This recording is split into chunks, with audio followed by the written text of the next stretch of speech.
सहनावतु सहनौ भुनक्तु सह वीर्यं करवावहै तेजस्विनावधीतमस्तु मा विद्विषावहै। ओम शांति शांति शांति।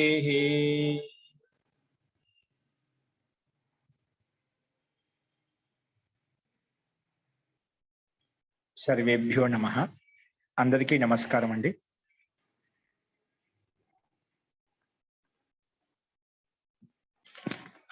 నిన్న మనము అభ్యాసం 33లో ఉన్నటువంటి సంస్కృత వాక్యాలు తెలుగు వాక్యాలకు సమాధానాలు చూశాము. ఈరోజు అదే క్రమంలో అభ్యాసం 34 చెప్పుకున్నామండి. రాసుకోండి నీట్గా. అభ్యాసం 34 ప్రతి ఒక్కరు నీట్గా రాసుకోండి. ఎందుకంటే ఇది ప్రకరణం భిన్నంగా ఉంటుంది, అందులో ప్రత్యయాలు కూడా భిన్నంగా ఉంటాయి. కాబట్టి కొత్త వాళ్ళని నోట్స్ నీట్గా రాసుకుంటే ప్రతి ఒక్కరికి అర్థమవుతుంది. శబ్దకోశము చెప్పే నియమాలు యథార్థంగా రాసుకుని కూడా ఇక్కడికిక్కడే మనకు వాక్య నిర్మాణం అర్థమవుతుంది. కాబట్టి నీట్గా రాసుకోండి. ఇంకోటి ద్వితీయ భక్తికి సంబంధించిన నియమాలు కూడా ఇక్కడి నుంచి స్టార్ట్ అవుతాయని చెప్పాను. కాబట్టి అవి కూడా ఇంకెవరైనా ద్వితీయ భక్తి నియమాలను చూసుకోకపోతున్నా వాటిని మీరు ప్రాక్టీస్ చేసుకోండి, ఒకసారి చూసుకోండి. ఫస్ట్ ముందుగా శబ్దకోశం రాసుకోండి. అభ్యాసం 34లో శబ్దకోశం. మొట్టమొదటి శబ్దకోశం మతిహి. మతిహి అంటే బుద్ధి. వికారాంత శబ్దాలండి. మతిహి అంటే బుద్ధి. మతిహి అంటే బుద్ధి. నెక్స్ట్ అండి శృతి. శృతి అంటే వేదం.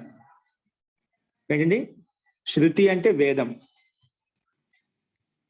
శృతి అంటే వేదం.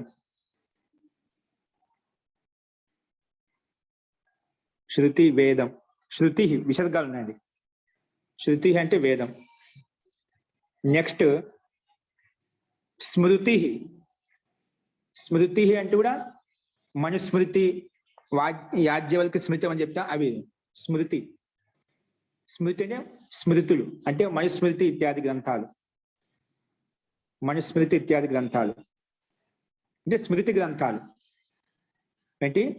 స్మృతి గ్రంథాలు. నెక్స్ట్ అండి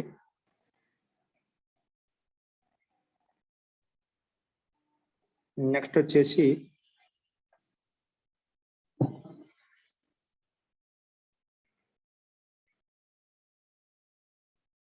భూమి. ఏంటండి? భూమి. భూమి అంటే భూమి. భూమి అంటే భూమి.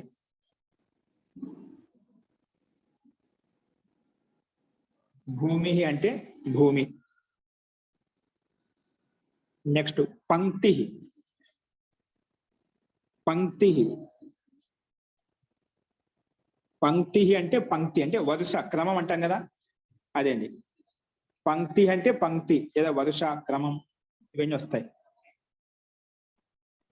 పంక్తి లేదా వరుస క్రమం ఇవి వస్తాయి. నెక్స్ట్ అండి ఓషధి. ఏంటండి? ఓషధి.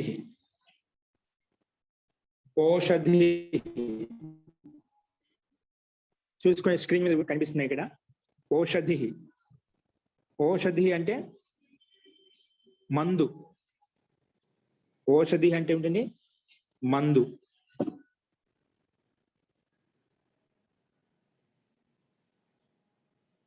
నెక్స్ట్ శ్రేణి అంటే కక్ష. శ్రేణి.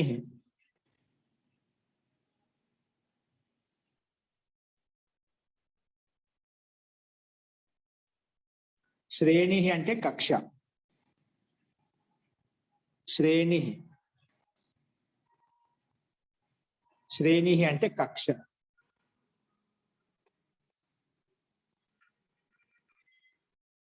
శ్రేణి అంటే కక్ష. నెక్స్ట్ అంగుళి. ఏంటండి? అంగుళి. అన్నిట్లో హ్రస్వ ఇకారంతో కనిపిస్తుంది. అంగుళి అంటే అంగుళి. అంగుళి అంటే అంగుళి, మన చేతి వేళ్ళు ఉంటుందా? అంగుళి అంటే అంగుళి, మన చేతి వేళ్ళు.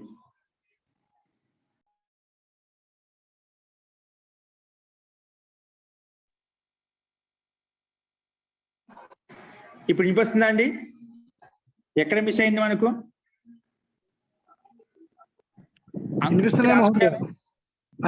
రాసుకున్నాం, అన్ని వినిపిస్తున్నాయండి, అన్ని రాసుకున్నాం.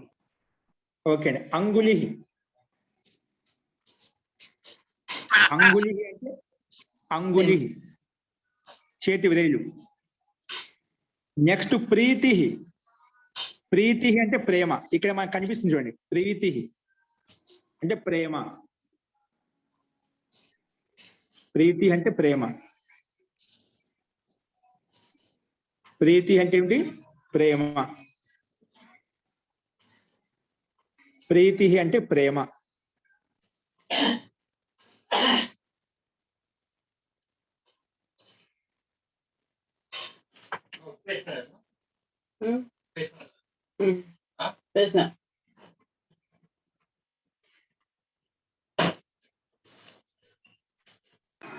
అనురక్తి. అనురక్తి అంటే అనురాగం. అనురక్తి అంటే అనురాగము. అనురక్తి అంటే అనురాగం. అంటే ఏదో ఒక వ్యక్తి పట్ల, ఒక వస్తువు పట్ల మన అనురాగం ఉంటుంది కదా, అది అనురక్తి. అనురాగం. అనురక్తి అంటే అనురాగం. నెక్స్ట్ కీర్తి. సో అది కాంతి. కాంతి శబ్ద సరిగ్గా పడలేదు, చూసి రాసుకోండి. కాంతి. కాంతి అంటే ప్రకాశం. కాంతి అంటే ప్రకాశం. కాంతి అంటే ప్రకాశము. కాంతి అంటే ప్రకాశము. కాంతి అంటే ప్రకాశము. నెక్స్ట్ శాంతి. శాంతి అంటే శాంతి. శాంతి అంటే శాంతి. శాంతి అంటే శాంతి. శాంతి అంటే శాంతి. నెక్స్ట్ ప్రకృతి. ప్రకృతి అంటే స్వభావం. నీ స్వభావం ఏంటి, నీ ప్రకృతి ఏంటి అడుగుతుంటుంది అన్నమాట. ప్రకృతి స్వభావం అండి. ప్రకృతి అంటే స్వభావం.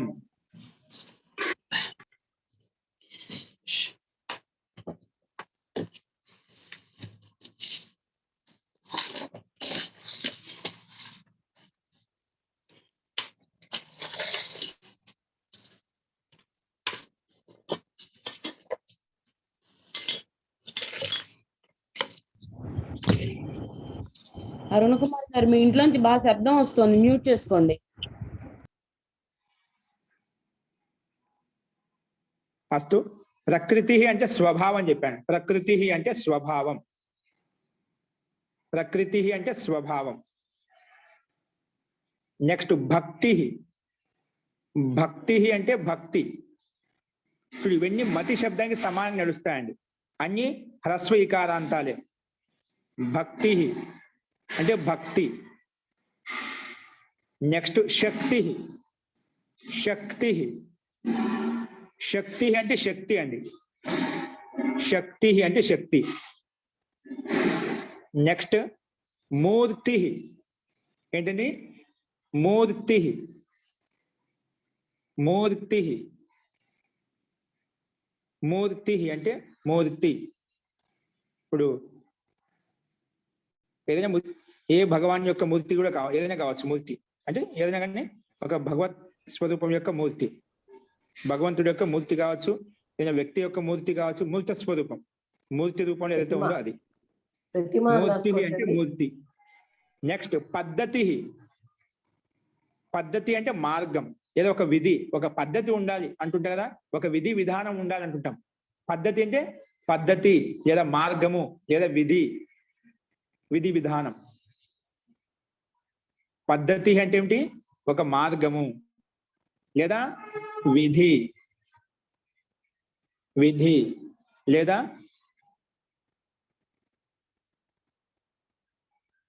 ఒక పద్ధతి, ఒక విధి విధానం. ఓకే, మార్గము, విధి, విధానము ఇవన్నీ అండి. నెక్స్ట్ సమృద్ధి. సమృద్ధి, సమృద్ధి అంటే వృద్ధి అండి. సమృద్ధి అంటే సమృద్ధి చెందడం, అంటే వృద్ధి చెందడం. అది ధన సంపత్తిలో కావచ్చు, విద్యలో కావచ్చు, బలంలో కావచ్చు, ఏదో ఒక గుణంలో కావచ్చు. సమృద్ధి, సమృద్ధి వృద్ధి అనమాట. అది వృద్ధి ఏదైనా వృద్ధి చెందవచ్చు. సమృద్ధి అంటే వృద్ధి చెందటం. సమృద్ధి అంటే వృద్ధి చెందటం.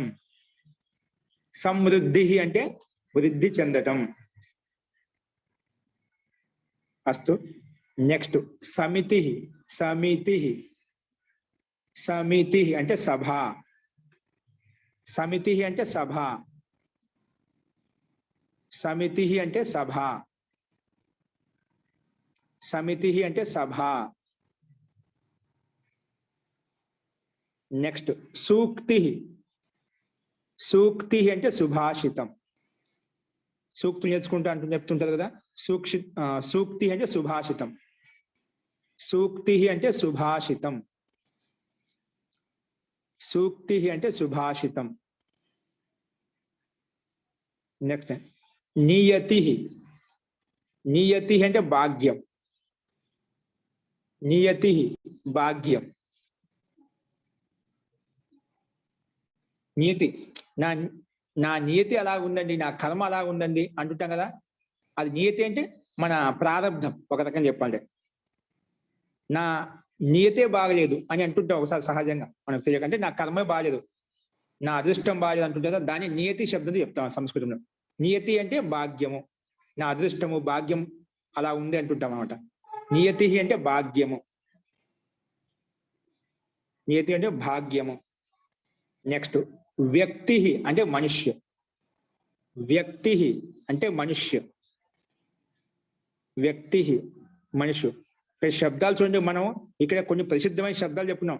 ఈ శబ్దాలను ఆధారంగా చేసుకుని వందల శబ్దాలు ఇదే విధంగా నడుస్తాయి. కాబట్టి ఇక్కడ ఏవైతే శబ్దాలు వస్తున్నాయో అందులో ముఖ్యమైన శబ్దం మతి శబ్దం చెప్పాను. ఆ ఒక్క మతి శబ్దం నేర్చుకుంటేనే దీన్ని బట్టి ఈ శబ్ద రూపాలను కూడా మీకు అర్థం అవుతాయి. కాబట్టి ముఖ్యమైన మూల శబ్దం ఏదైతే ఉందో అది మీరు కంఠస్థం చేసుకోవాలి. అస్తు. వ్యక్తి అంటే మనుష్యు. నెక్స్ట్ రాత్రి. రాత్రి అంటే రాత్రి. రాత్రి అంటే రాత్రి. రాత్రి అంటే రాత్రి. నెక్స్ట్ తిథి. తిథి అంటే తిథి. తిథి అంటే తిథి. అంటే ఇప్పుడు ఏదో పంచమి, ఏదో షష్ఠి, అష్టమి, నవమి అంటుంటా కదా, అలాగా తిథి. ఏకాదశి, ద్వాదశి, ఏ తిథి అంటే చెప్తుంటా కదా, అది తిథి అంటే తిథి. తిథి అంటే తిథి. ఓకే, ఇవన్నీ హ్రస్వ ఈకారాంత శబ్దాలు, స్త్రీలింగ శబ్దాలు మతి శబ్దానికి సమానంగా నడుస్తాయి. అది మతి శబ్దం ఎలాగో చూద్దాం ఇప్పుడు. దాని పక్కన ఇంకోటి ఒక శబ్దం ఇచ్చాడు, పటత్ శబ్దం రాసుకోండి. పటత్, ఇది శబ్ద రూపం ఇచ్చాడు. ఇది పుల్లింగ శబ్దం. అంటే పటత్ తకారంతా పుల్లింగ శబ్దం అంట. పటత్ అంటే చదువుతూ. ఇది శత్రు ప్రత్యయంతో తయారైనటువంటి శబ్దం అండి. పటత్ అంటే ఏంటి, దీని మీనింగ్ ఏంటి, చదువుతూ. పటత్ శబ్దం యొక్క రూపం ఏంటి, చదువుతూ. దీని రూపం ఎలా నడుస్తుంది, పక్కనే రాసుకుని శబ్ద రూపం, ధాతు రూపం కాదు, ఇది శబ్ద రూపం. పఠన్ పఠంతో పఠంతః అలా నడుస్తుంది. రాసుకోండి. పఠత్ అనేది పఠన్గా మారిపోతుంది. పఠన్ పఠంతో పఠంతః. పఠన్ పఠంతో పఠంతః. పఠన్ పఠంతో పఠంతః. పఠన్ పఠంతో పఠంతః. పఠంతం పఠతో. పెట్టామండి చూసుకోమని. జీ అంటే మొత్తం రాయాల్సిన అవసరం ఒక రూపం చూపిస్తాను, రాయిద్దామండి లక్ష్మి గారు. ఇప్పుడు ఒక రూపం చూపిస్తున్నాం. పఠన్ పఠంతో పఠంతః. పఠంతం పఠంతో పఠతః అలా రూపం నడుస్తుంది అన్నమాట. ఓకేనా? సో ఇది శబ్దకోశం అండి. అంటే చదువుతున్న పని చెప్పిన పఠంతం బాలకం పశ్య, చదువుతూ ఉన్నటువంటి బాలకుని చూడు. పఠంతం ఇక్కడ పఠ శత్రుపత్యం అంటే జరుగుతూ ఉన్న పని అంటే చదువుతూ ఉన్నటువంటి బాలకుని చూడు. పఠితవత బాలకం పశ్య, చదివినటువంటి బాలకుని చూడు. అది వేరు, అది తాప్రత్యయం అన్నమాట. పఠితవత ఇది పఠంతం అంటున్నాం అంటే చదువుతూ ఉన్నటువంటి. ప్రత్యయాన్ని బట్టి అర్థంలో మార్పు వస్తుంది. ఇక్కడ చదువుతూ ఉన్నటువంటి బాలకుని చూడు, అక్కడ చదివినటువంటి బాలకుని చూడు. తవతు ప్రత్యయం వచ్చినప్పుడు చదివినటువంటి బాలకుని చూడు, ఇక్కడ చదువుతూ ఉన్నటువంటి బాలకుని చూడు. అర్థంలో తేడా వస్తుంది. ఓకే, ఇక్కడ శత్రు ప్రత్యయం అంటే జరుగుతూ ఉన్నటువంటి క్రియను చెప్పేటప్పుడు ఇలా ఉపయోగిస్తాము, ఈ రూపాన్ని ఉపయోగిస్తాము. అస్తు, ఇవి మనకు శబ్దకోశం అండి. చెప్పాను కదా, మతి శబ్దం నుండి మొదలుకొని తిథి వరకు లాస్ట్ ఈ శబ్దం వరకు మతి శబ్దానికి సమానంగా నడుస్తాయి. ఒకటి పఠత్ శబ్దం మటుకు పఠన్ పఠంతో పఠంత దానికి సమానంగా రూపం నడుస్తుంది. కాబట్టి ఇవి. ఇంకోటి ఇప్పుడు వ్యాకరణం కింద హెడ్డింగ్ పెట్టుకోండి, వ్యాకరణం. ఇవి శబ్దకోశం అయిపోయి మతి శబ్దం మీకు అది గ్రూపులో పెట్టా చూసి రాసుకొని ఉంటుంది. అందరూ కూడా ఒకసారి చదువుతాను, రాసుకున్నది. వ్యాకరణంలో ఏ అంశాన్ని నేర్చుకోబోతున్నాం? బ్రాకెట్ రాసుకున్నాం. మతి శబ్దం ఒకటి. నెక్స్ట్ పఠత్ శబ్దం అండి, పఠత్ శబ్దం ఒకటి. నెక్స్ట్ శత్రు ప్రత్యయం అండి. ఇక్కడ శత్రు శాస్త్ర 2 ప్రత్యయాలు ఉంటాయి. ఇక్కడ మనం శత్రు ప్రత్యయము చెప్పుకోబోతున్నాం. ముఖ్యంగా శత్రు ప్రత్యయము ఇంకా ద్వితీయ విభక్తి మన నియమాలు చెప్పుకునే ముందు అవి మళ్ళీ రిపీట్ చేసుకోబోతున్నాం. ఇక్కడి నుంచి ద్వితీయ విభక్తి యొక్క నియమాలు మళ్ళీ ఇక్కడి నుంచి రిపీట్ అవుతాయన్నమాట. ఓకే, సంకేత రూపంలో మనకి రిపీట్ చేస్తారు. మరి మతి శబ్దం ఒకటి, పఠత్ శబ్దం ఒకటి, శత్రు ప్రత్యయము ఇంకా ద్వితీయ అంటే ద్వితీయ విభక్తికి సంబంధించిన నియమాలు ముందు ఏవైతే చెప్పుకున్నామో, అంటే ద్వితీయ విభక్తి వాక్యంలో ఎక్కడెక్కడ ఉపయోగిస్తామో ఓన్లీ ద్వితీయ విభక్తిని ఉపయోగించండి. ద్వితీయ విభక్తి ఎప్పుడెప్పుడు వస్తుంది, ఏ సందర్భంలో వస్తుంది, ఎలా వాక్యాన్ని రాయాలి అనేది మనకు ఇక్కడ నుంచి వాక్య నిర్మాణంలో ఇవి కూడా మళ్ళీ ఒకసారి తెలుసుకుంటాము. సో ఒకసారి చూడండి, మతి శబ్దం ఎలా నడుస్తుందంటే అది మీకు తెలిసిన విషయమే. చూడండి ఇక్కడ ఒకసారి గ్రూప్లో చూడండి, అది మీకు గ్రూప్లో పెట్టి గ్రూప్లో చూసి చెప్తున్నాను. అది ఇకారాంత స్త్రీలింగ శబ్దం. ఇకారాంత స్త్రీలింగ మతి శబ్ద. ఒకసారి చదువుతున్నాను చూసుకోండి. కేవలం మతి స్క్రీన్ మీద చూసుకోండి. మతి మతి మతయ మతిం మతి మతీ మత్యా మతిభ్యాం మతిభిః. చతుర్థి విభక్తిలో 4 రూపాయలు ఉన్నాయి, 2 రూపాయలు ఉన్నాయి. మత్యై లేదా మతయే 2 రాసుకోవచ్చు. మత్యై లేదా మతయే, కానీ 2 రూపాయలు మనకు తెలిసి ఉండాలన్నమాట. ఎప్పుడైనా ఒక్కొక్కరు ఒక రకం ప్రయోగం ఉంటుందన్నమాట. మనకు ఒకటే నేర్చుకున్నాం అనుకోండి, మత్యై వచ్చినప్పుడు మనకు మళ్ళీ ఇబ్బంది అవుతుంది. ఇది ఏ విభక్తి తెలుసుకోవడం కష్టం అవుతుంది. కాబట్టి నేర్చుకుంటే 2 నేర్చుకోండి. మత్యై లేదా మతయే, మళ్ళీ ద్వివచనంలో మతిభ్యాం మతిభ్యః పంచమి విభక్తి. మత్యాః లేదా మతేః మతిభ్యాం మతిభ్యః. నెక్స్ట్ షష్ఠి విభక్తిలో మత్యాః లేదా మతేః మత్యోః మతీనాం. షష్ఠి విభక్తి ఏమిచ్చండి? మత్యాః లేదా మతేః మత్యోః లేదా మతీనాం. నెక్స్ట్ సప్తమి విభక్తిలో మత్యాం లేదా మతో. ఇక్కడ 2 రూపాయలు వచ్చాయి. చతుర్థి విభక్తిలో 2 రూపాయలు ఉన్నాయి, పంచమిలో 2 రూపాయలు ఉన్నాయి, షష్ఠిలో సప్తమిలో క్రమంగా 2 రూపాయలు ఇచ్చారు చూడండి. అవి గమనించి మత్యాం లేదా మతౌ. మళ్ళా ద్వివచనంలో మత్యోః మతీషు. ఇవి మనకు రూపాలు. కాబట్టి ఇది ఒక్కటి మెయిన్ ముఖ్య రూపం. కాబట్టి ఇకారాంత స్త్రీలింగ శబ్దము ఇది ఒక్కటి నేర్చుకుంటే ఇప్పుడు చెప్పిన శబ్దకోశంలో ఏవైతే శబ్దాలు అవన్నీ కూడా ఇదే విధంగా రాసుకోవచ్చు, రాయవచ్చు, చెప్పవచ్చు. ఇంకా ఇవే కాదు, దీనికి సమానమైన 100 శబ్దాలు అన్ని ఇదే విధంగా ఉంటాయండి.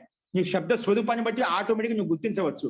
కానీ ఇవి మనకు రావాలి. ముఖ్యంగా మతి శబ్దం పూర్తిగా కంఠస్థం చేయండి. అస్తు. నెక్స్ట్ చూడండి, సంబోధన విభక్తి హే మతే హే మతి హే మతయ వస్తుంది. హే మతి విసర్గం ఉంది ఇక్కడ. హే మతి హే మతయ అలా వస్తుంది సంబోధన. అస్తు మహోదయ. మహోదయ క్షమ్యతా మహోదయ. మహోదయ మాట్లాడొచ్చా? జీ చెప్పండి. ఈ మతి శబ్దంలో మతిభ్యాం ఉంటుందా మతిభ్యాం ఉంటుందా అండి? అక్కడ కొంచెం డౌట్ వస్తుంది నాకు. ఏ దాంట్లో స్లైడ్ లోను తృతీయ విభక్తి మత్యా మతిభ్యామా మతిభ్యాం? మతిభ్యాం హ్రస్వం అండి. హ్రస్వం. హ్రస్వం కదా. అస్తు హ్రస్వం అస్తు వస్తుంది. మహోదయ. మత్యా మతిభ్యాం మతిభిః. అస్తు అస్తు. ఓకే, ఇందాక చూపెట్టిన స్లైడ్ లో దీర్ఘం వచ్చింది. ఇప్పుడు ఇంకో స్లైడ్ పెట్టాను చూడండి. అవును, ఇది ఇంకో బాగుంది. స్లైడ్ ఇది కరెక్ట్. కనిపిస్తుందా స్క్రీన్ మీద? ఇప్పుడు అవును. మత్యా మతిభ్యాం మతిభిః. ఇది కరెక్ట్ ఓకేనా? అండి. ఓకే. G G. హే మతే సంబోధన విభక్తిలో హే మతి అని చెప్పాం. హే మతే, హే మతి, హే మతయః అలా వస్తుంది. ఓకేనా?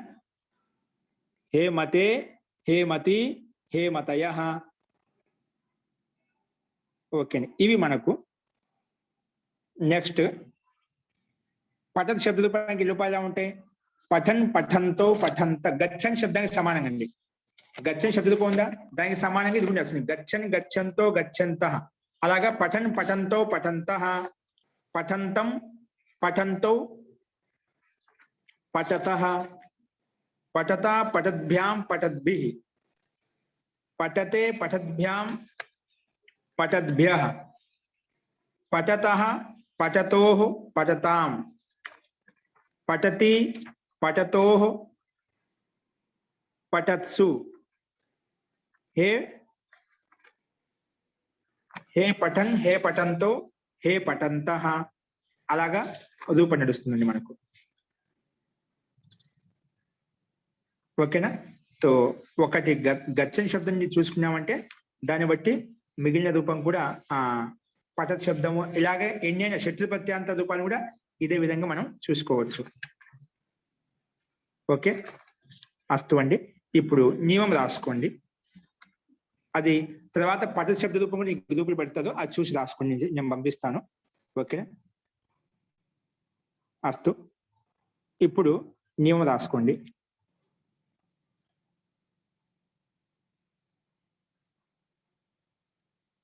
రాసుకోండి. ఇక్కడ ఏం చెప్పాను? అభ్యాసం 5లో ఉన్నటువంటి ద్వితీయ విభక్తి నియమాలను పునః అభ్యాస్ కరో అని చెప్పి ఇచ్చాండి.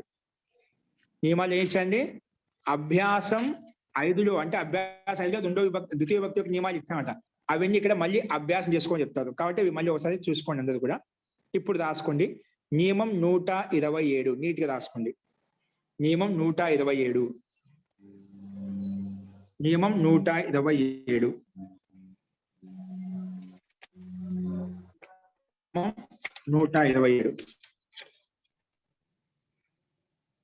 రాసుకోండి. లటః శత్రు శానచౌ. లటః శానచౌ. లటః శత్రు శానచౌ.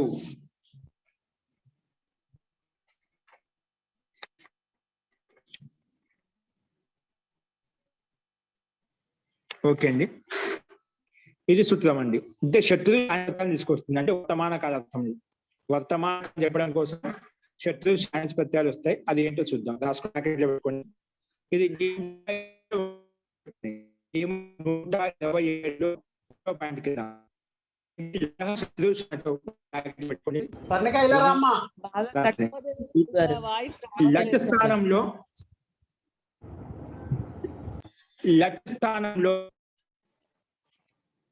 లట్ స్థానంలో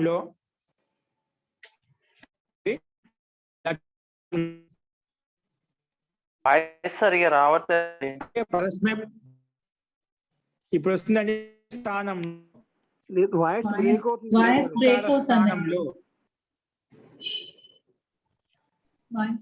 వాయిస్ బ్రేక్ అవుతుందా? వాయిస్ బ్రేక్ అవుతోందండి. లట్లకార్ పరస్మై పద్ ఏకవచనంలో. లట్లకార్ పరస్మై పద్ ఏకవచనంలో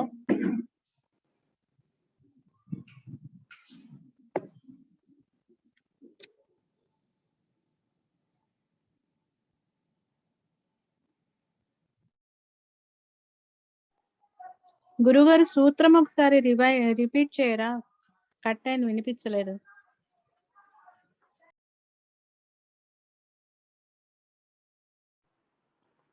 లటః లట్లకార్ ప్రథమ పురుష ఏకవచనంలో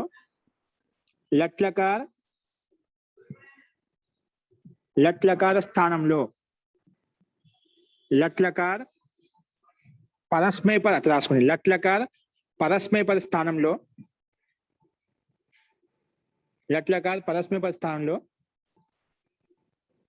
శత్రు మరియు షానచ్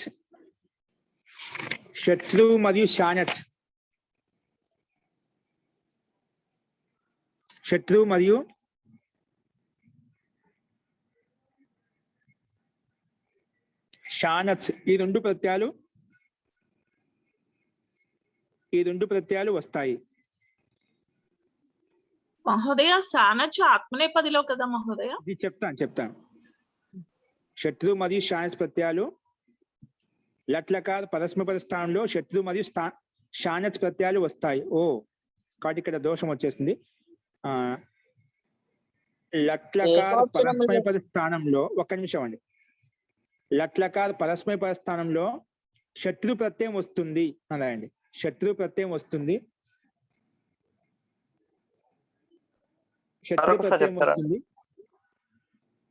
రాసుకోండి. లట్లకార్ పరస్మైపద స్థానంలో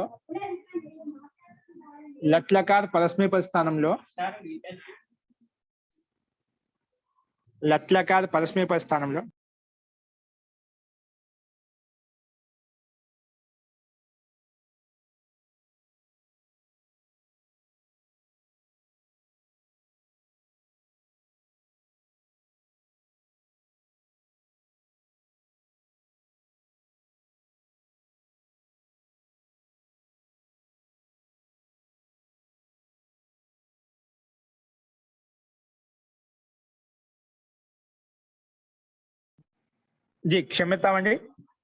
మళ్ళీ ఒకసారి చూసుకోండి.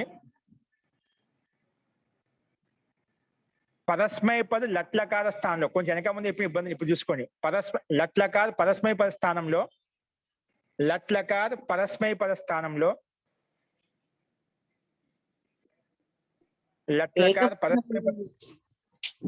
ఏకవచనంలో అన్నారు సార్. లట్లకార్ పరస్మైపద స్థానంలో శత్రు ప్రత్యయం వస్తుంది. అది ఏకవచనం ఉంటుందండి. లట్లకార్ పరస్మైపద స్థానంలో శత్రు ప్రత్యయం వస్తుంది మరియు ఆత్మనేపదంలో షానచ్ ప్రత్యయం వస్తుంది. మరియు ఆత్మనేపదంలో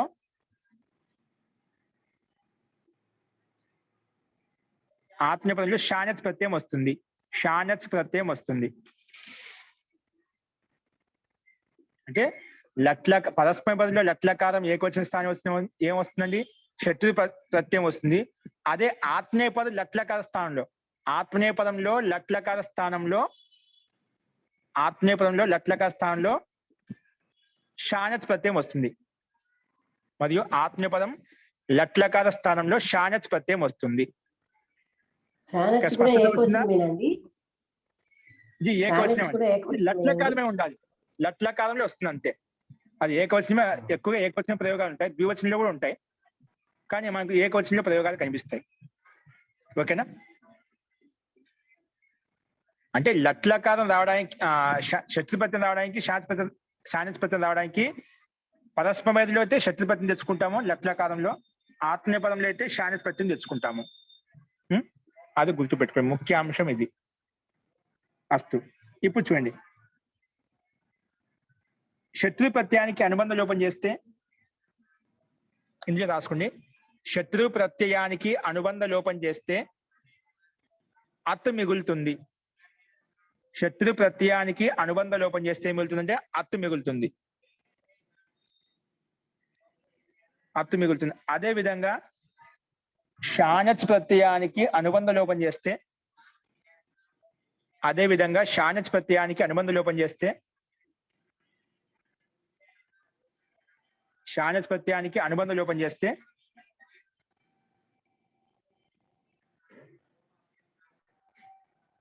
ఆన మిగులుతుంది. షానచ్ ప్రత్యయానికి అనుబంధ లోపం చేస్తే ఆన మిగులుతుంది.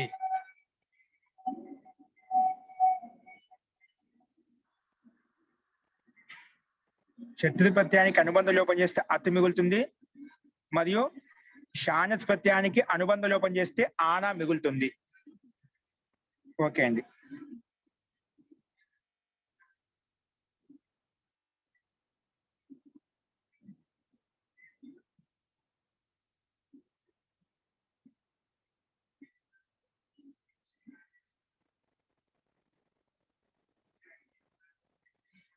రాసుకోండి. ఇంకా అందులోనే శత్రు ప్రత్యయాంతం యొక్క శబ్దము, శత్రు ప్రత్యయాంతం యొక్క శబ్దం అంటే శత్రు ప్రత్యయం తీసుకొచ్చి ఏదైతే శబ్దం తయారైందండి అది శత్రు ప్రత్యయాంతం యొక్క శబ్దము, శత్రు ప్రత్యయాంతం యొక్క శబ్దము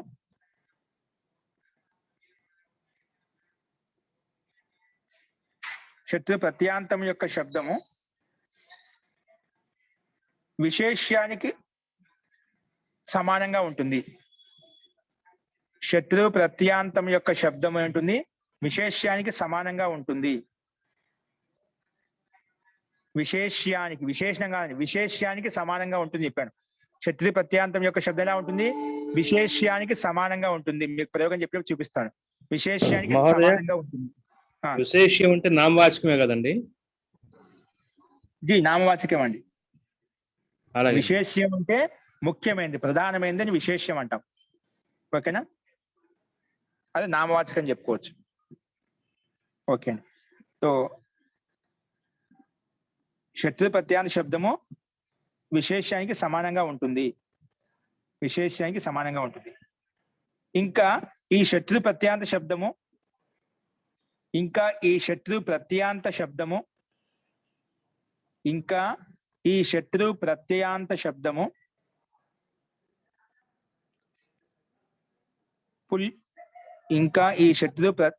శత్రు ప్రత్యయాంతం యొక్క రూపము పుల్లింగంలో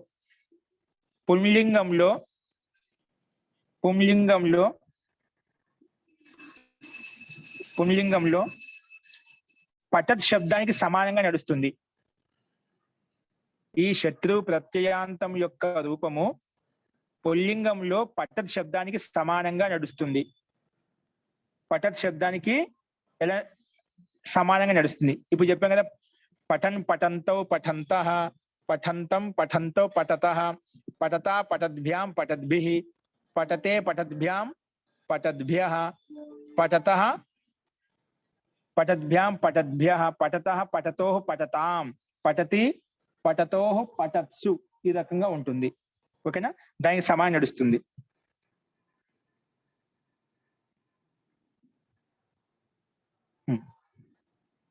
పఠత్ శబ్దానికి సమానం నడుస్తుంది.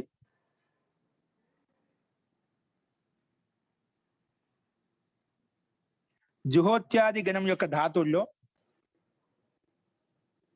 అందుకు రాసుకోండి.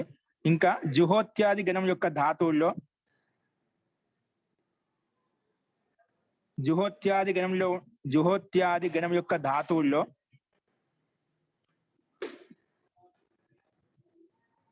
జుహోత్యాది గణం యొక్క ధాతువుల తోటి రాని జుహోత్యాది గణం యొక్క ధాతువులతోటి అత్ ప్రత్యయం తీసుకొచ్చినప్పుడు అంటే శత్రు ప్రత్యయం అండి. అత్ అంటేనే శత్రు ప్రత్యయం. అత్ ప్రత్యయం తీసుకొచ్చినప్పుడు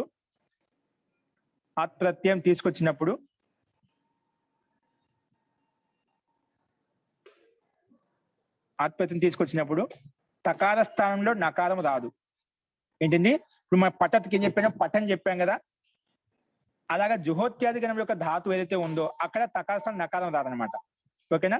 అందుకే జుహోత్యాది గణం యొక్క ధాతువులతోటి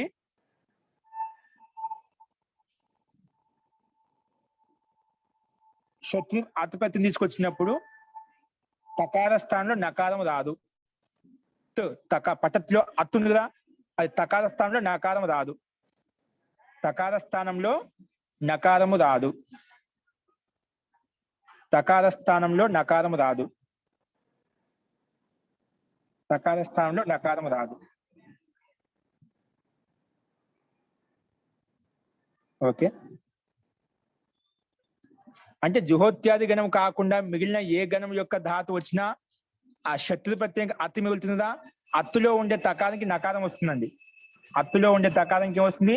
నకారం వస్తుంది. కానీ జుహోత్యాది గణం యొక్క ధాతులతోటి ఎప్పుడు షష్ఠిపతిని తీసుకొచ్చినా అక్కడ అత్తోలో ఉండే తకారానికి నకారము రాదు. ఓకే, అది గుర్తుపెట్టుకోండి.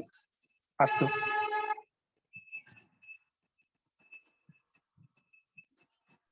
కానీ నకారం రాదని చెప్పాం, కానీ ఉదాహరణ ఎలా ఉంటుంది అది రాసుకోండి. ఉదాహరణ రాసుకోండి. జుహోత్యాది గణం యొక్క ధాతువులతోటి అత్తు ప్రత్యయం తీసుకొచ్చినప్పుడు తకార స్థానం నకారము రాదు అని చెప్పాం. నకారం రూపం ఎలా ఉంటుంది అది ఎగ్జాంపుల్ రాసుకోండి. దదత్ దదతౌ దదతః, దదత్ దదతౌ దదతః, దదత్ దదతౌ దదతః, దదత్ దదతౌ దదతః. ఇక్కడ చూడండి, మామూలుగా అయితే జుహోత్యాది గణంలో కాబట్టి ఇక్కడ తకారం రాలేదు. మామూలుగా అయితే దదత్తులో తకారం కనిపిస్తుంది కదా, దానికి దదన్ అట రావాల్సింది. దదన్ దదంతౌ దదంతః అలా రావాల్సింది. కానీ ఇది జుహోత్యాది గణం యొక్క ధాతువు కాబట్టి ఇక్కడ మనకు దదత్లో తకారం అలాగే ఉంది, తకార స్థానం నకారం రాలేదు. మనం పైన చెప్పుకున్నాం పఠన్, పఠత్ మామూలుగా అయితే ఏంటి పట ధాతువు చేత అత్తు ప్రత్యయం తీసుకొచ్చిన పఠత్ అయిపోతుంది. ఆ పఠత్తులో ఉండే తకారానికే నకారం అవుతుందండి.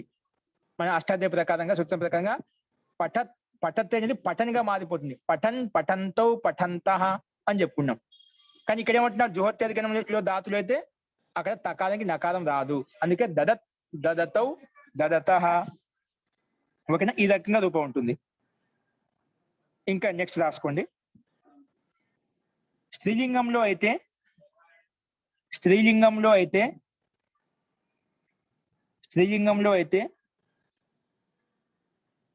ఈ శత్రు ప్రత్యయానికి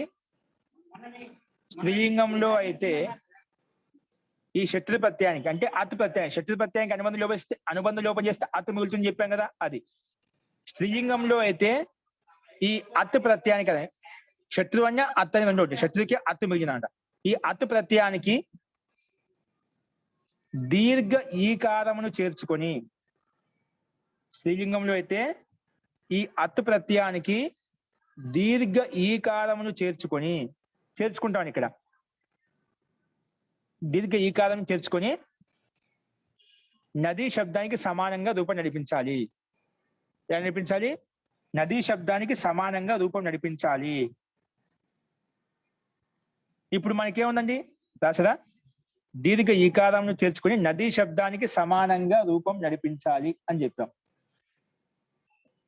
తో అప్పుడు దీర్ఘ ఈకారం ఇప్పుడు దదత్ ఉంది, పైన ఎగ్జాంపుల్ చెప్పాను. దదత్ దదతౌ దదతః ఉంది. ఇక్కడ దదత్లో శత్రు ప్రత్యాంతం యొక్క రూపం మనకు. ఇక్కడ అంతిమ దీర్ఘ ఈకారం చేస్తాం. ఏం చేస్తాం, దదత్ ఉంది కదా, ఆ తకారానికి దీర్ఘ ఈకారం చేస్తే ఏమైపోతుంది, దదతి అయిపోతుంది. ఆ దదతి అయిపోయిన దీర్ఘ ఈకారం అయిపోయిన తర్వాత నదీ శబ్దానికి సమానంగా రూపం నడిపించాలి. నదికి శబ్దానికి రూపం ఎలా నడుస్తుంది, నదీ నద్యౌ నద్యః.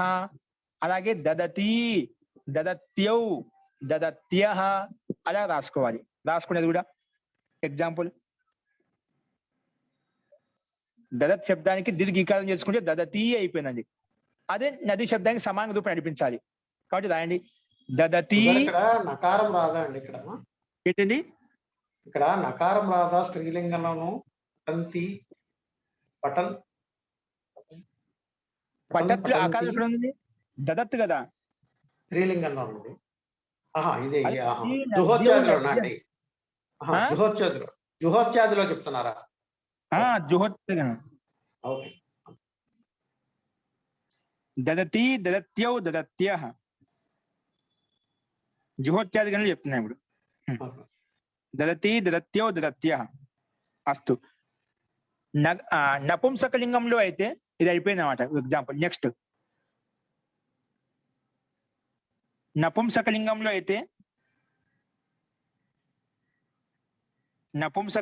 అయితే సార్ నదికి ఏంటి సార్ చెప్పారు? నదీ నద్యో నద్యకి సమానంగానే ఇక్కడ దదతి దదత్యౌ దదత్యః అలా రూపం నడుస్తుంది చెప్తాను. దదతి దదత్యౌ దదత్యః అలాగ రూపం రాసుకోండి. ఓకేనా? అది నదీ శబ్దానికి సమానంగా నడుస్తుంది చెప్పాను. అస్తు. ఇప్పుడు స్త్రీలింగంలో నది శబ్దానికి సమానంగా చెప్పాను, పుల్లింగంలో పఠత్ శబ్దానికి సమానంగా చెప్పాను. ఇప్పుడు నపుంసకలింగం చెప్పుకుంటాను. నపుంసకలింగంలో అయితే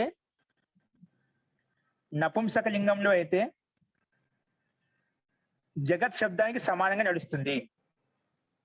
నపుంసకలింగంలో అయితే జగత్ శబ్దానికి సమానంగా నడుస్తుంది. నపుంసకలింగంలో అయితే జగత్ శబ్దానికి సమానంగా నడుస్తుంది.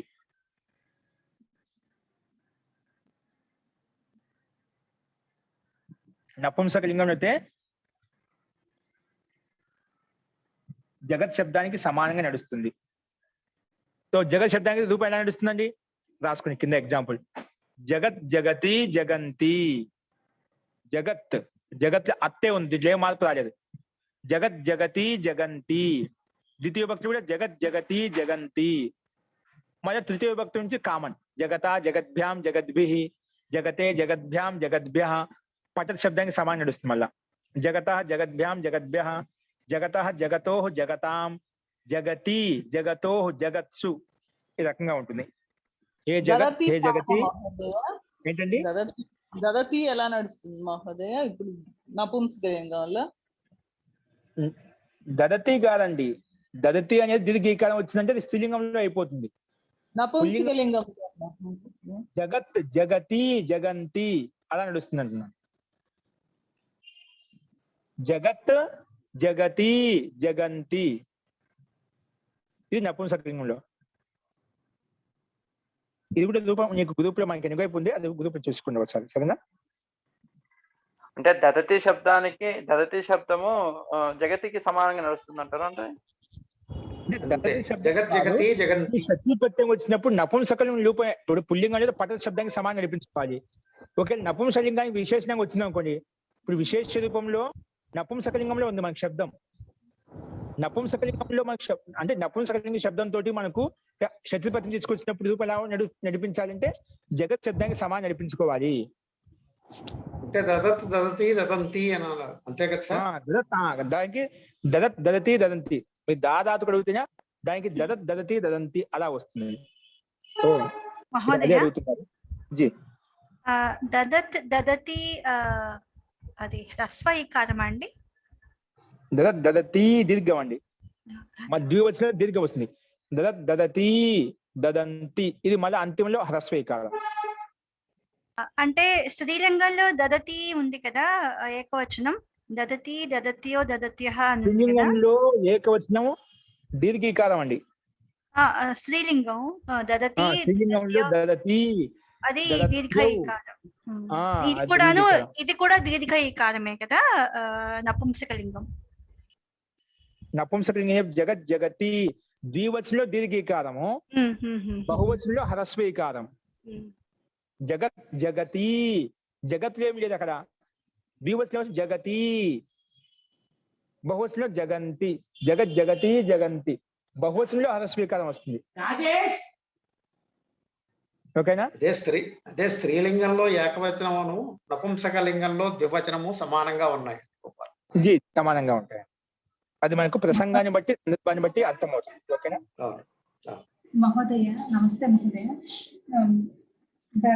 దదత్యౌ పుంలింగంలో దదత్యౌ, స్త్రీలింగంలో దదత్యౌ రెండు ఒకే రూపంలో ఉన్నాయా మహోదయ? ఒకసారి మీరు గమనించండి రూపాలు. అక్కడ పఠత్ చెప్పాను, పఠత్ ఇకేంటి పఠత్ పఠంతౌ అని చెప్పాను, దానికి అక్కడ నకారం ఉంది. ఇక్కడ సామాన్యంగా ఇదేం చెప్పాను, పుల్లింగంలో దదత్ దదతౌ దదతః. మీరేమంటున్నారు ఇక్కడ స్త్రీలింగంలో దదతి దదత్యౌ, దానికి తేడా ఉందండి. అక్కడ దదతౌ ఇక్కడ దదత్యౌ. అందుకే మన మూల శబ్దం నది శబ్దాన్ని చెప్తున్నాను, నది శబ్దానికి సమానంగా పట్టుకోండి. దాని ప్రకారంగా ధన్యవాదాలు. అందుకే ఎగ్జాంపుల్ రాసుకుంటే మీకు కన్ఫ్యూజ్ కాకుండా ఉంటుంది. అస్తు అండి. శత్రు శానచో. ఓకే అండి, ఇప్పుడు క్లారిటీ ఉందా? మనకు సందేహం ఉంటే అడగండి, సంకోచపడద్దు, సరేనా? ప్రశ్న అడిగేటప్పుడు ఎవరో ఏమనుకుంటారని కాదు, మనకు వచ్చిందో రాలేదు మనం తెలుసుకోవాలి, జిజ్ఞాసాపూర్వకంగా అడుగుతూ ఉంటుంది. మహోదయ, ఉదాహరణలో మీరు జుహోత్యాది గణం చెప్పేటప్పుడు మొదట దదత్ అన్నప్పుడు అది పుంలింగం అండి. పుల్లింగం అండి.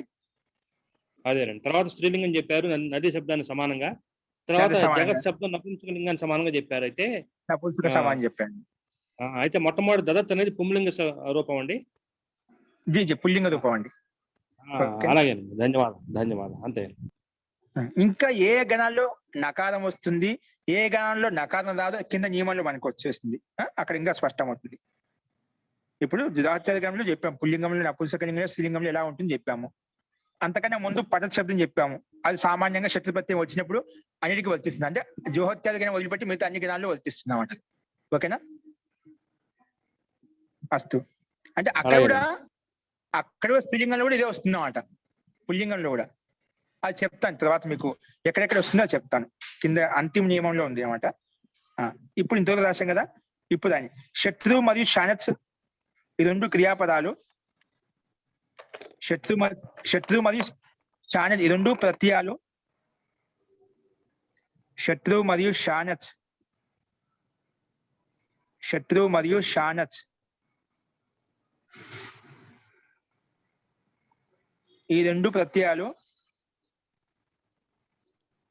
రెండు ప్రత్యయాలు వర్తమాన కాల అర్థాన్ని బోధిస్తాయి. శత్రు మరియు షానత్స్ ఈ రెండు ప్రత్యయాలు వర్తమాన కాల అర్థాన్ని బోధిస్తాయి. శత్రు మరియు షానత్స్ ఈ రెండు ప్రత్యయాలు వర్తమాన కాల అర్థాన్ని బోధిస్తాయి. శత్రు మరియు షానత్స్ రెండు ప్రత్యయాలు వర్తమాన కాల అర్థాన్ని బోధిస్తాయి.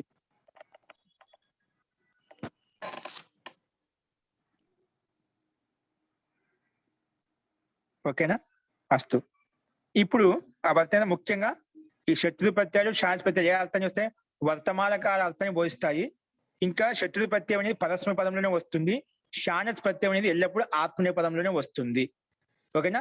శత్రు ప్రత్యయం యొక్క రూపము ఎలా నడుస్తుంది? పటత్ శబ్దానికి సమానంగా నడుస్తుంది. అదేవిధంగా జుహోత్యాది గణంలో అయితే ఈ పటత్లో ఉండే తకారానికి నకారం కూడా రాదు. ఇక్కడ పటత్ శబ్దానికి అన్య గణాల్లో మనకు పటంతో నకారం వస్తుంది. ఎక్కడ రాదు అది విశిష్ట స్థలం చూపించామన్నమాట. కొన్నిటికి రాదు అని చెప్పి అవి ఏంటో చూసాం. దదతౌ దదత అని చెప్పి స్త్రీలింగంలో నది శబ్దానికి సమానంగా, అదేవిధంగా నపుంసకలింగంలో జగతికి శబ్దానికి సమానంగా మనం రూపాలు చూసాము. వాటి ప్రయోగాలు చూసినప్పుడు ఇంకా స్పష్టం అవుతుంది మనకు ఎగ్జాంపుల్స్. ఇది ఏం చెప్పాను? శత్రు మరియు షానత్ ప్రత్యయాలు ఈ రెండు ప్రత్యయాలు వర్తమాన కాల అర్థాన్ని బోధిస్తాయి. అంటే రాసుకునే ఎగ్జాంపుల్, అతడు వెళుతూ ఉన్నాడు. జరుగుతూ ఉంది క్రియ రన్నింగ్ లో ఉన్నాడు, జరుగుతూ ఉన్నాడు. అతడు వెళుతూ ఉన్నాడు అంటే సహ గచ్చన్ అస్తి రాసుకోండి. సహ గచ్చన్ అస్తి.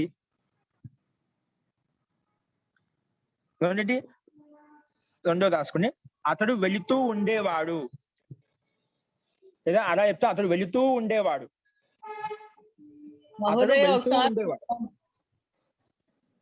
వర్తమాన కాల అర్థాన్ని బోధిస్తాయి. తర్వాత సరిగా రాలేదు మహోదయ.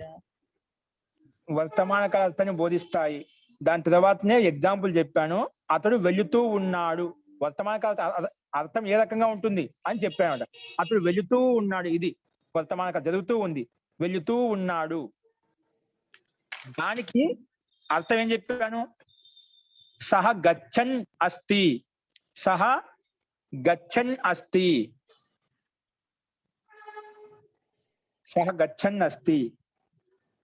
నెక్స్ట్ అండి, రెండో వాక్యం చెప్పే తెలుగు వాక్యం ఎలా ఉంటుంది? అతడు వెళుతూ ఉండేవాడు. భూతకాలంలో అంటే అప్పుడు ఏదైనా ఒక ఇతిహాసం చెప్పేటప్పుడు అప్పుడు ఆ టైంలో వెళుతూ ఉండేవాడు అని చెప్పి భూతకాలాన్ని వర్తమాన కాలంలో మనం చెప్తామట. కథాంశం చెప్పేటప్పుడు అలా జరుగుతూ ఉండేది క్రియ. భూతకాలంలో కూడా ఆ రకం చెప్తామన్నమాట. అతడు వెళుతూ ఉండేవాడు. అప్పుడేమొస్తే సహ గచ్చన్ ఆసీత్.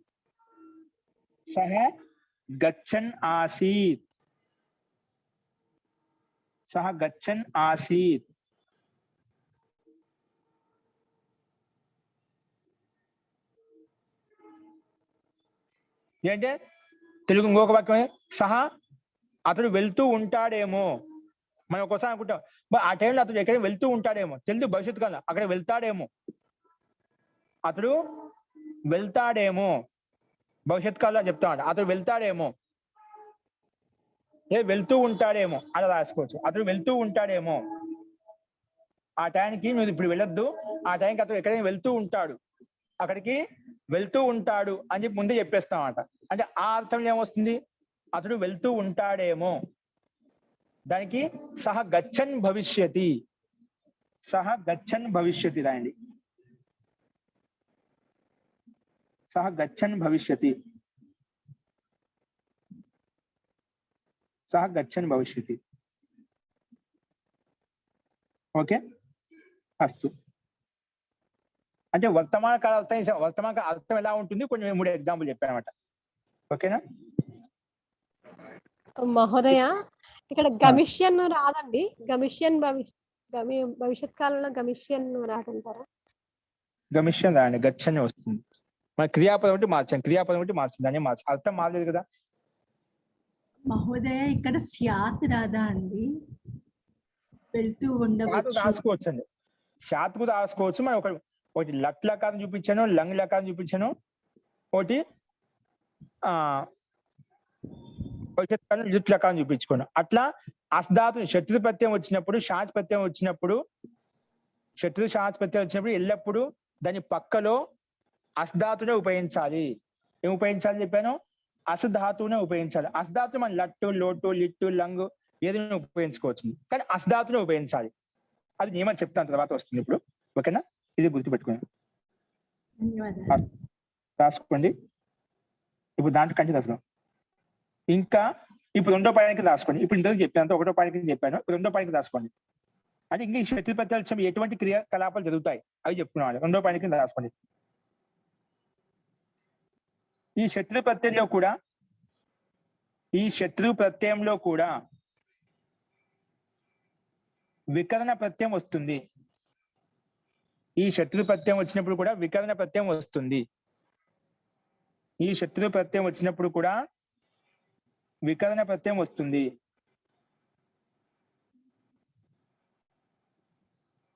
అందువల్లనే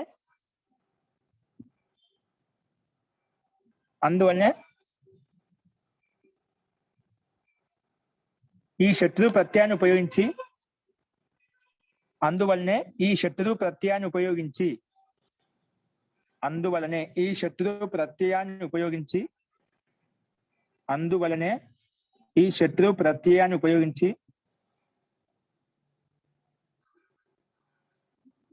అందువలనే ఈ శత్రు ప్రత్యయాన్ని ఉపయోగించి రూపం తయారు చేయడానికి అందువలనే ఈ శత్రు ప్రత్యయాన్ని ఉపయోగించి రూపం తయారు చేయడానికి సరళమైన పద్ధతి.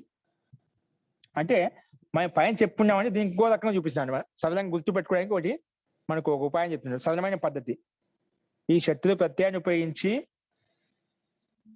రూపం చేయడానికి సరళమైన పద్ధతి రాసుకునే డాష్ పెట్టి రాసుకునే సరళమైన పద్ధతి ఏంటంటే లట్లకార్ ప్రథమ పురుషు రాసుకునే లట్లకార్ ప్రథమ పురుషు లట్లకార్ ప్రథమ పురుషు బహువచనం యొక్క బహువచనంలో లట్లకార్ ప్రథమ పురుషు బహువచనంలో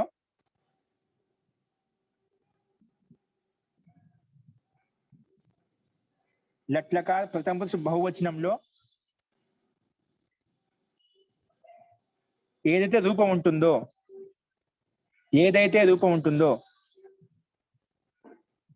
లట్లకార్ ప్రథమ పురుషు బహువచనంలో ఏదైతే రూపం ఉంటుందో లట్లకార్ ప్రథమ పురుషు బహువచనంలో ఏదైతే రూపం ఉంటుందో లట్లకార్ ప్రథమ పురుషు బహువచనంలో ఏదైతే రూపం ఉంటుందో ఆ రూపానికి అంతిమంలో ఉండే అక్షరాన్ని ఆ రూపానికి అంతిమంలో ఉండే ఈకారము ఆ రూపానికి అంతిమంలో ఉండే వికారము మరియు ఆ రూపానికి అంతిమంలో ఉండే ఇకారము మరియు మధ్యలో ఉండే నకారము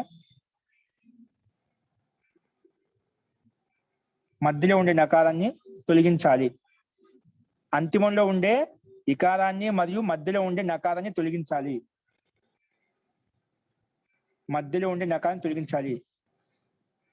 అప్పుడు శత్రు ప్రత్యయం యొక్క రూపం తయారవుతుంది.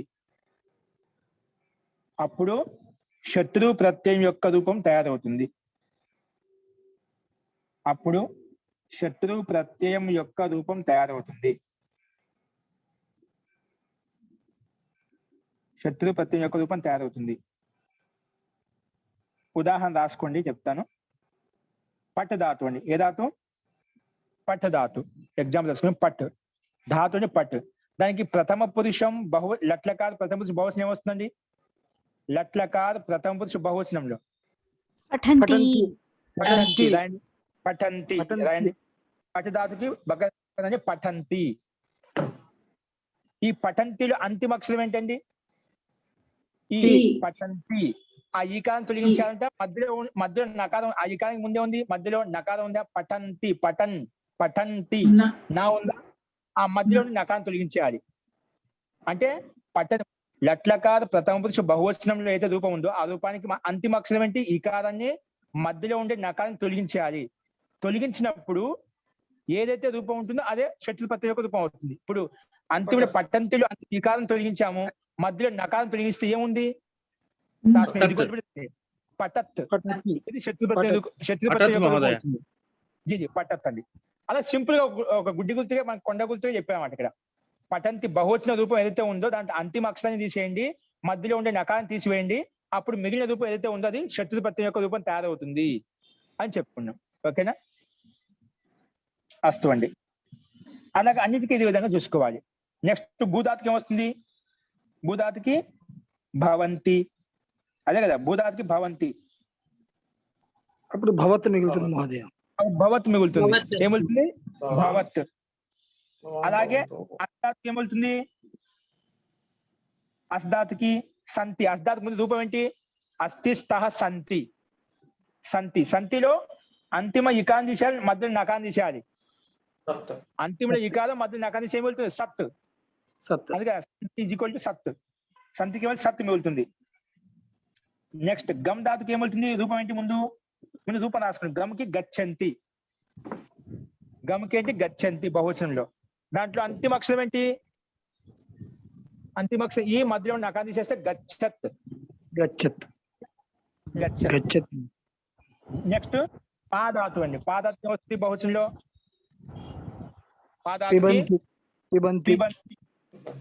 పిబంతి వస్తుందండి. దానికే మనము వస్తుంది. నెక్స్ట్ ఈ రకంగా ఉంటాయండి. ఇప్పుడు ఎక్కడైతే మరి అన్నిటికీ ఏమి వెళ్ళాయి? భూధాతుకి పట్టధాతుకి పట్టత్ వచ్చింది, భూధాతుకి భవత్ వచ్చింది. అటన్నిటికీ తాతా మిగిందా? ఆ తకారానికి నకారం కూడా అవుతుందండి. ఇక్కడ ఆ తకారానికి ఏమవుతుంది? నకారం కూడా అవుతుంది అన్నమాట. ఓకేనా? ఇవి జుహోత్యధికంలో ఉండే ధాతులు కాదు కాబట్టి అన్నిటికీ తకారంలో ఉండే అంతిమ తకారం నకారం కూడా అవుతుంది అన్నమాట. అప్పుడు ఏమవుతుంది? పట్టత్కి పఠన్, భూధాతుకి భవత్కి భవన్, అదేవిధంగా శత్రుకి సత్కి సన్ అవుతుంది. సన్ సంతౌ సంతః, గచ్చత్కి గచ్చన్ గచ్చంతో గచ్చంత, పిబత్కి పిబన్ పిబంతో పిబంతః. అలాగే అన్నిటికీ తకార స్థానం అంతిమ తకార వర్ణానికి నకారం కూడా అవుతుందండి. పిబన్ పిబంతో పిబంతః. ఓకేనా? ఆ రకంగా మారుతాయి. ఓకే, ఈ రకంగా మనం చూసుకోవాలి. అర్థమైంది కదా? అంటే ఒక కొండ గుర్తుగా మనం బహువచన రూపం ఏదైతే ఉందో దాంట్లో అంతిమ ఇకారాన్ని మధ్యలో నకారం తీసే రూపం ఉంటుంది. ఇప్పుడు మనకు అలా తయారైన తర్వాత పుల్లింగంలో పఠన్ పఠంతో పఠంతః, స్త్రీలింగంలో పఠతి పఠత్యో పఠత్యః అలా రాసుకోవాలి. స్త్రీలింగంలో పఠతి పఠత్యో పఠత్యః, నపుంసకంలో పఠత్ పఠంతి పఠత్ పఠతి పఠంతి అలా వస్తుంది. జగత్ దానికి సమానంగా. ఓకేనా? జగత్ శబ్దానికి సమానంగా. ఇక్కడ ఏవైతే సన్ ఒకసారి చెప్తారండి. సత్కి అంతిమ తకారం ఉంది కదా, దానికి నకారం తీసుకొని సన్ అయిపోతుంది. సన్ సంతౌ సంతః, సంతౌ సంతః, సంతం సంతౌ సతః, సతా సద్భ్యాం సద్భిః, సతా సద్భ్యాం సద్భిః. ఓకే, సతా సద్భ్యాం సద్భిః అలాగ వస్తాయండి. శత్రువుకు భవత్ అని వస్తుందా గురుగారు? భవత్ వస్తుందండి. ఏంటండి ఏ దానికి? శత్రు ప్రత్యయం అండి అది. ఇక్కడ భవత్ అని ఇచ్చారు. భూధాతుకి భవత్ వస్తుంది. భూధాతుకి ముందు బహువచన రూపం ఏంటి? భవతి, భవతి, భవత, భవంతి. ఆ భవంతి రూపంలో అంతిమ వికారాన్ని మధ్యలో నకారం తీసేయండి. అప్పుడేమొస్తే భవత్ అవుతుందన్నమాట. ఆ భవత్ లో ఉండే తకారానికి నా చేసేయండి. అంతిమ తకారానికి నా చేస్తే భవన్ అయిపోయింది. ఇప్పుడు రూపం భవన్, భవంతో, భవంతః, భవంతం, భవంతౌ, భవతః అలా రూపం నడుస్తుంది.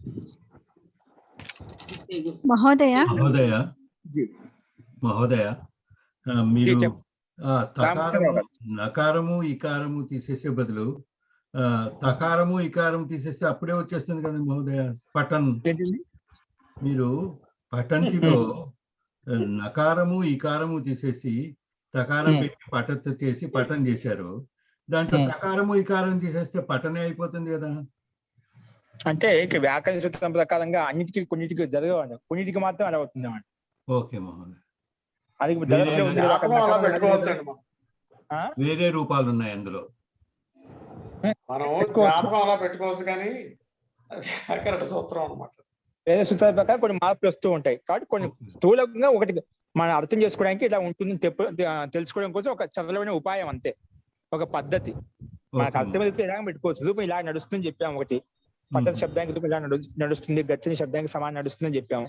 దాన్ని ఆధారం చేసుకుని మనం అన్ని ఇదే విధంగా తెలుసుకోవచ్చు. ఒక కొండ గుర్తు పెట్టుకోవడానికి ఇచ్చారు అవకాశం. ఓకే, కొన్ని పాయింట్లు ఉన్నాయి, దీనికి సంబంధించి రేపు చెప్పుకుందామండి. ఇంకా మంత్రపాఠ అయిపోయిన తర్వాత చూద్దామండి. అస్తు మంత్రపాఠ.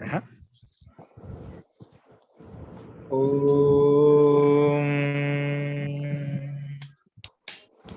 సర్వే భవంతు సుఖినః, సర్వే సంతు నిరామయాః, సర్వే భద్రాణి పశ్యంతు, మా కశ్చిద్ దుఃఖ భాగ్ భవేత్. ఓం శాంతి శాంతి శాంతి. సర్వేభ్యో నమః. అందరికీ నమస్కారం అండి.